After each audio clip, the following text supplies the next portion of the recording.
नमस्कार। दैनिक शिव टाइम में आप सबका स्वागत है। एक सनसनीखेज खुलासा लेकर अपने व्यूवर के समक्ष हम हाजिर हुए हैं। 14 फरवरी का दिन, वो काला दिन जब हमने अपने 40 सीआरपीएफ के जवानों को खोया था। और इसी को लेकर सत्यपाल मलिक ने नरेंद्र भाई मोदी, जो देश के प्रधानमंत्री हैं, उन्हें कहीं ना कहीं सवालों के घेरे पर लाकर खड़ा कर दिया है। पूरी खबर क्या, वो भी आपके समक्ष हम लाएंगे।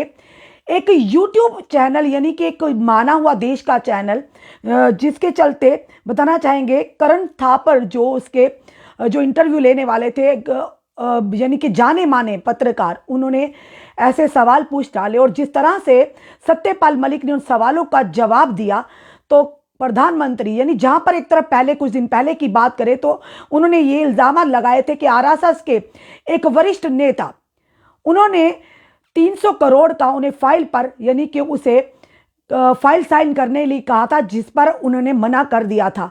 और जब प्रधानमंत्री जी को वो बात बताई तो प्रधानमंत्री जी ने कहा कि तुम झूठ बोलते हो, ऐसा कुछ भी नहीं है। और उसी के चलते बीजेपी के जो वरिष्ठ, जो बताना चाहिए आरएसएस के नेता थे, उन्होंने कुछ दिन पहले उन्हें एक लीगल नोटिस, राम माधव की बात कर रहे हैं, और उसी के चलते ये बड़ा खुलासा जो है, ये सुनकर आपके पैरों तले जमीन निकल जाएगी। और साथ ही साथ ये कहेंगे, केंद्र सरकार की इस बयान को सुनकर शायद नींदें ही उड़ गई हैं। और पूरा बयान क्या, वो भी बताना चाहेंगे कि पुलवामा अटैक, जिसमें हमने अपने 40 जवानों को यानी कि खोया था, देश का नुकसान हुआ था। और वहीं पर बताना चाहेंगे, सत्यपाल मलिक ने यह खुलासा किया है कि इतनी बड़ी कार्रवाई रोड से जाना मुमकिन नहीं था।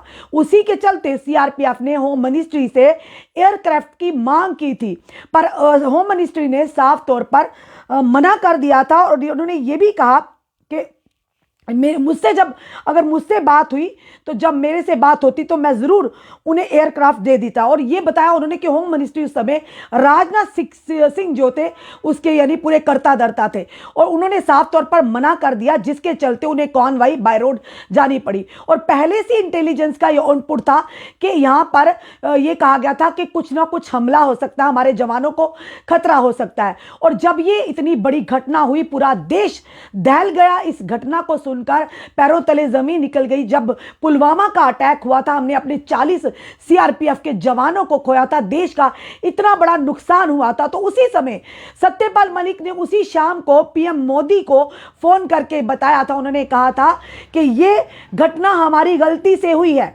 और अगर हम उन्हें एयरक्राफ्ट दे देते तो शायद आज हमारे जवान, 40 जवान हमसे दूर ना होते, आज 40 जवानों की शहादत ना होती। और उसी के साथ चलते उन्होंने कहा कि पीएम मोदी ने उन्हें चुप करवा दिया।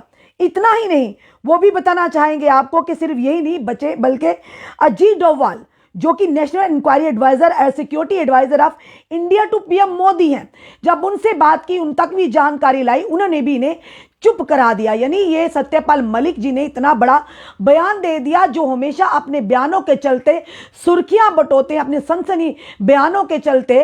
पर सवाल बड़ा ये भी था कि जिस तरह से उन्होंने कहा कि मुझे चुप करवा दिया गया, उन्होंने कहा कि तुम चुप रहो। और साथ ही साथ अजीत डोभाल, जो कि national security adviser of India to PM Modi हैं, उनसे जब बात की, उन्होंने भी कहा कि तुम चुप रहो। आखिर इस चुप्पी का क्या मतलब था? जब ये इतनी बड़ी घटना हुई थी, दिल दहला देने वाली, तो पूरे देश में हाहाकार हो गई थी, पूरे देश ने आंसू बहाए थे। उसी के चलते कई सारे न्यूज चैनल पर, सोशल मीडिया पर भी कई सारे विपक्षी दलों ने भी निशाना साधा था। आज सत्यपाल मलिक के इस बयान को लेकर एक जो चैनल है, एक जाना माना चैनल है, जिसके चलते अरुण थापर जी ने जब उनसे सवाल किए, तो सत्यपाल मलिक ने बड़ी बेबाकी से इन सवालों के जवाब दिए।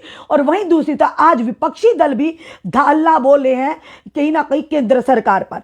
और साफ तौर पर उन्होंने कहा कि अगर आज उन्होंने कहा कि पीएम मोदी से हमने ये कहा कि कहीं ना कहीं हमारी ही गलती है। पर ये कहेंगे, सत्यपाल मलिक जी ने यह भी कहा कि उन्हें यह पता चल चुका था, उन्होंने ये कहा कि मुझे पता चल चुका था कि अब ये ब्लेम पाकिस्तान के ऊपर डालेंगे और अपनी वाहवाही करवाएंगे। यानी ये सख्त जो बयान थे सत्यपाल मलिक जी के द्वारा किए गए थे। उन्होंने कहा कि गलती थी होम मिनिस्ट्री की, साफ तौर पर उन्होंने कहा, और साथ ही साथ उन्हें चुप भी करवा दिया गया। और अब सवाल बड़ा ये है कि सत्यपाल मलिक जी जो जम्मू कश्मीर के पूर्व गवर्नर, फॉर्मर गवर्नर भी रह चुके हैं, मेघालय के फॉर्मर गवर्नर भी रह चुके हैं, सत्यपाल मलिक जी अगर वाकई आप नैतिकता निभाते अपनी, अगर आपको आज आंसू आ रहे हैं, आज आपको मान रहे हैं कि एक बहुत बड़ा सिक्योरिटी लैप्स था, उन्होंने ये भी कहा कि सिक्योरिटी लैप्स था जिसके चलते हमने अपने देश के 40 जवानों को खोया है, तो कहीं ना कहीं जब आप उस समय जम्मू कश्मीर के गवर्नर थे, आपने उस समय इन चीजों का खुलासा क्यों नहीं किया? या यूं कहें कि आपकी आज सिक्योरिटी चली गई, जब आपसे सिक्योरिटी गई तो तब आपने राम माधव के लिए जो उनके द्वारा जो आप इल्जामात लगा रहे हैं, उन्होंने 300 करोड़ की एक फाइल को पास करने के लिए कहा था, कुछ बड़े बड़े एक बिजनेसमैन को, पूंजीपति के लिए, तो इसी तरह से आपने आज ये खुलासा किया। पर कहीं ना कहीं ये कहेंगे कि अब विपक्षी दल लगातार कहीं ना कहीं सत्ता पक्ष को घेरे हुए हैं, यानी कि अब निशाना साधे हुए हैं लगातार। सत्यपाल मलिक जबकि जम्मू कश्मीर के गवर्नर थे, उसके बाद उन्हें गोवा और उसके बाद मेघालय के गवर्नर के तौर पर उन्होंने कार्यरत रहे, पर काफी बार अपने बयानों से सुर्खियां बटोरने वाले, सनसनीखेज बयान खुलासा करने के उपलक्ष्य में हमेशा सुर्खियों में रहने वाले, आज ऐसा सवाल, ऐसा उन्होंने यानी कि ऐसी प्रश्न चिन्ह खड़े कर दिए, ऐसा खुलासा किया कि देश के प्रधानमंत्री पर ही सवाल खड़े कर दिए। उन्होंने कहा कि साफ तौर पर उन्होंने कहा कि मैं जब ये सीआरपीएफ की कॉन्वाई, इतनी बड़ी कॉन्वाई बाय रोड नहीं जा सकती थी, और उन्होंने ये भी कहा कि 5 एयरक्राफ्ट की नीड थी, जरूरत थी उस समय, अगर वो 5 एयरक्राफ्ट उन्हें दिए जाते। और उन्होंने कहा जो हमारे जो पत्रकार थे, वरिष्ठ पत्रकार थे देश के, उन्होंने कहा कि क्या आपसे पूछा गया? उन्होंने कहा हमसे नहीं पूछा गया, पर हाँ होम मिनिस्ट्री जो उस समय उसके साथ कंसर्न थे उनसे पूछा गया, जो कि राजनाथ सिंह जी के अंतर्गत आता था होम मिनिस्ट्री। तो उस समय जब से पूछा गया, उन्होंने इनकार कर दिया, और जब इनकार कर दिया, ये इतना बड़ा घटना हुई, इतना बड़ा नुकसान हुआ, तो शाम को ही उन्होंने पीएम मोदी जी को ये कहा कि पीएम मोदी जी, ये कहीं ना कहीं हमारी गलती है, और हमारी गलती के चलते हमने 40 जवानों को खोया।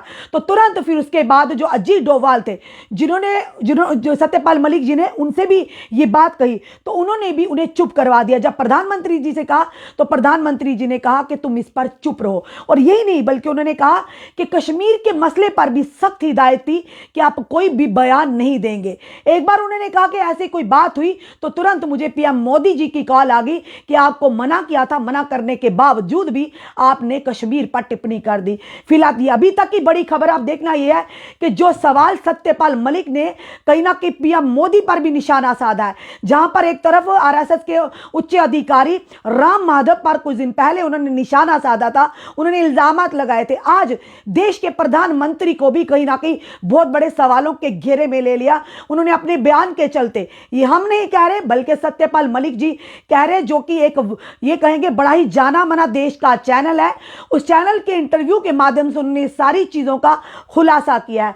अब यह देखना है कि उन 40 जवानों की, जिनकी वजह से वो 40 जवान शहीद हुए, क्या लगता है इसमें किसकी गलती है, कौन क्या? अब विपक्षी दल लगातार अब केंद्र सरकार पर निशाना साधेंगे, और फिलहाल प्रेस वार्ता के माध्यम से यह कार्रवाई शुरू भी हो चुकी है।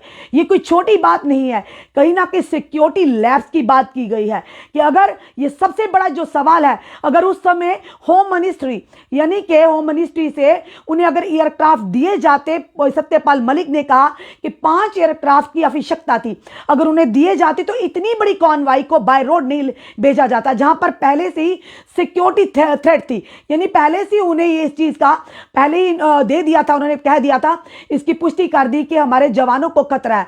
अगर पहले ही ये इनपुट्स मिल चुके थे, फिर इसमें लापरवाही क्यों बरती गई? क्या लगता है कि किसकी लापरवाही है? क्या अगर वाकई इस तरह की चूक हुई है जो जो लोग इसमें मुलव्वस है, क्या लगता है वो देश के लोगों को, देश की जनता को जवाब दे पाएंगे? एक बड़ा खुलासा सत्यपाल मलिक का, उन्होंने कहा जब पुलवामा टेरर अटैक हुआ था, हमारे 40 जवानों की जान गई थी, उस समय ही कहीं ना कहीं सिक्योरिटी लैब से उन्हें एयरक्राफ्ट नहीं दिया गया, जिसके चलते बाय रोड उन्हें हमारे सीआरपीएफ जवानों को जाना पड़ा, और जिसके चलते आरडीएक्स के माध्यम से उन 40 जवानों को किस तरह से शहीद किया उन कायर आतंकियों ने। और उसी के चलते उन्होंने कहा कि देश के प्रधानमंत्री को उसी शाम उन्होंने जब कॉल किया तो देश के प्रधानमंत्री ने उन्हें कहा तुम इस मसले पर चुप रहो।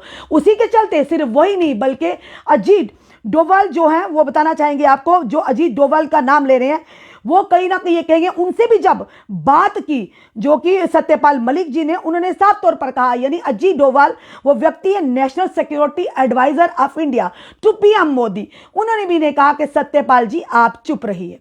आखिर इस चुप्पी करवाने का क्या मतलब है? ये सबसे बड़ा सवाल आज देश पूछ रहा है कि देश को जवाब कौन देगा इस बारे में?